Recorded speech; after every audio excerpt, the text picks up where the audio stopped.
Hi everyone and welcome to Elusive Ride. Today I'm going to show you how to install a wind deflectors, or sometimes they call them rain guards, on the passenger and driver side windows on the BMW M340 or 330i years 2019 to 2022.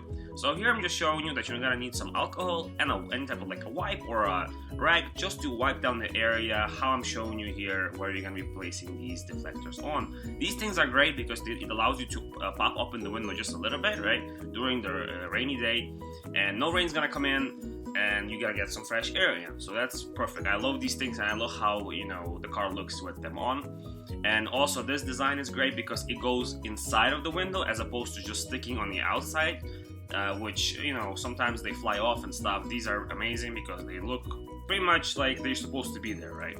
Very flush with the car. So here I'm showing you how to install one. It's kind of hard to do it with one hand, but you literally just snap it in, and then you kind of have these metal clips, right? What I'm showing you here right now.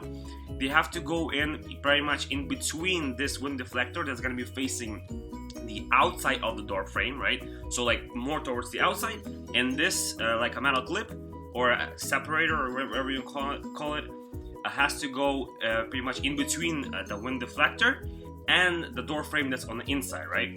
So if you want to pause on that point where I was showing you how it's supposed to be in, you can, but pretty much it's very important that you put these things correctly, otherwise it's gonna fly off. Next I'm showing you how to install the back one. Is very simple. It just goes in and then sticks on, and then you do the same thing with these metal clips as you just put two of them on. But yeah, so that's about it. That's the entire install. Very easy. It looks very nice in my opinion. It really adds a flair to your car. But yeah guys, thank you so much for watching the video. I hope you enjoy it. Please subscribe and I'll see you in the next one. Bye bye.